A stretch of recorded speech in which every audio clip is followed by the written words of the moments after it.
Au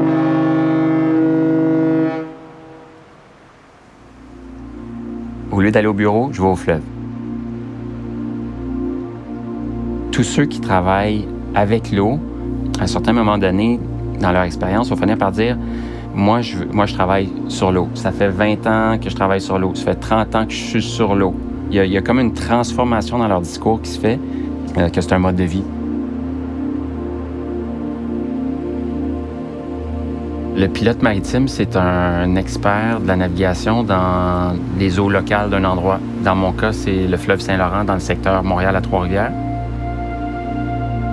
Sur le fleuve Saint-Laurent, comme on a un fleuve très long qui devient resserré juste en haut des Escoumins, c'est à partir de ce moment-là qu'on prend des pilotes. Donc, les navires qui arrivent au Canada doivent prendre un pilote parce que de mettre un navire aussi gros dans un environnement aussi resserré, ça change de la dynamique complètement.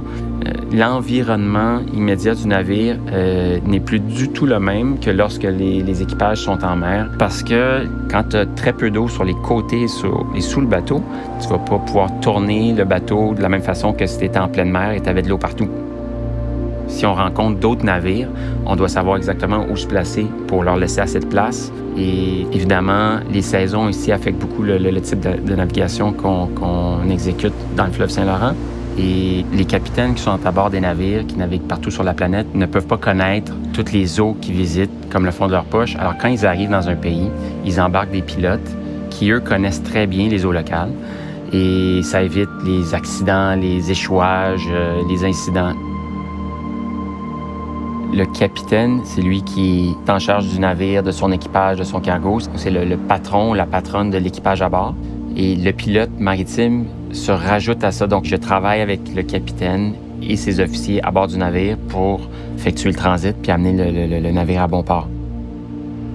Quand le centre d'affectation m'appelle pour m'affecter sur un bateau, tout ce qu'il me dit, c'est « OK, Simon, tu dois être à tel endroit, à telle heure. Voici le nom du bateau, son tirant d'eau. » Puis tout le reste, je vais le découvrir en arrivant à bord. Puis c'est toujours un petit peu différent. Il y a un niveau d'adaptation que le pilote doit avoir qui est absolument nécessaire.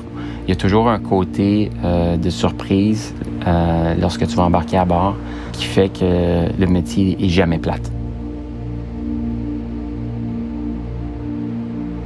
Moi, ce qui m'émerveille, c'est que tu pars d'un endroit, exemple, je pars de Montréal, super urbain, où tu vois le stade, tu t'imagines le trafic en ville, les tours, puis soudainement, tu te retrouves en pleine nature. En plus, là, tu es peut-être à, disons, 30-35 mètres au-dessus du fleuve, qui te donne une perspective qui est presque celle d'un drone, mais pendant 5 ou 7 heures.